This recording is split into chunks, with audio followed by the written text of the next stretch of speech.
بسم اللہ الرحمن الرحیم، السلام علیکم، ویلکم ٹو آن لائن معلومات یوٹیوب چینل PSL 4 2019 اللہ کے فضل و کرم سے کامیابی کے ساتھ اپنے اختتام کی جانب رواں دواں۔ PSL 4 میں پشاور زلمی اور کوئٹہ گلیڈیٹر کے درمیان آج ہونے والا میچ انتہائی اہم میچ ہے۔ جو ٹیم یہ میچ جیتے گی وہ ڈائریکٹ فائنل کے لیے کوالیفائی کرے گی، جو ٹیم یہ میچ ہارے گی اس ٹیم کو ایک اور موقع دیا جائے گا۔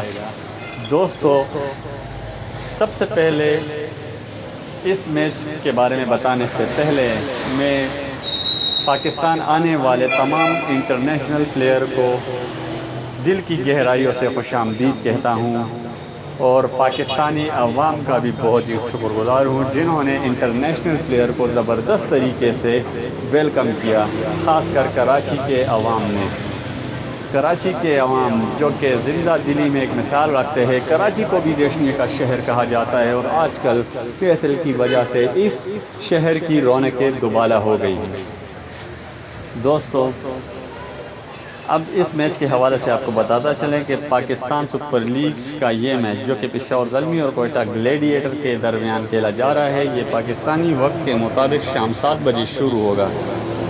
لیکن ایک خبر جو تھوڑی سی مایوس کن ہے، اس میچ میں بارش یعنی ہلکی پھلکی بوندا باندی اپنا رنگ دکھا سکتی ہے۔ محکمہ موسمیات کے مطابق، جیسے کہ آج آپ سب کو پتہ ہے کہ کراچی کا موسم بہت ہی سہانا ہے، رومانٹک موسم ہے، آسمان میں بادل چھائے ہوئے ہیں، بہت ہی زبردست موسم ہے کراچی کا۔ ہلکی پھلکی بوندا باندی ابھی بھی ہو رہی ہے، تو شام 7 بجے کے بعد بھی اگر یہ موسم اسی طرح رہا تو میچ متاثر ہونے کا خدشہ ہے۔ لیکن ہماری دعا ہے کہ یہ میچ اپنے اختتام تک پہنچے اور یہ PSL کامیابی کے ساتھ اپنے اختتام تک پہنچے اور دنیا بھر میں پاکستان کا ایک بہت ہی اچھا امیج جائے۔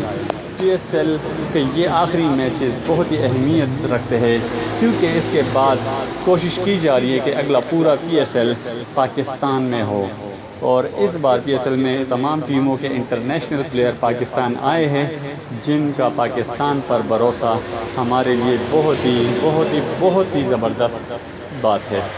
ہم ان تمام انٹرنیشنل پلیئر کو ایک مرتبہ پھر دل کی گہرائیوں سے خوش آمدید کہہ رہے ہیں۔ پاکستان میں کرکٹ کی بحالی کے لیے ان کا کردار بہت ہی زبردست ہے اور ہم قدر کی نگاہ سے دیکھتے ہیں۔ دوستوں، اگر آپ کو یہ ویڈیو پسند آئی ہو تو اس ویڈیو کو لائک اور شیئر ضرور کیجیے گا۔ چینل آن لائن معلومات کو سبسکرائب کرنا نہ بھولیے گا۔ شکریہ، اللہ حافظ۔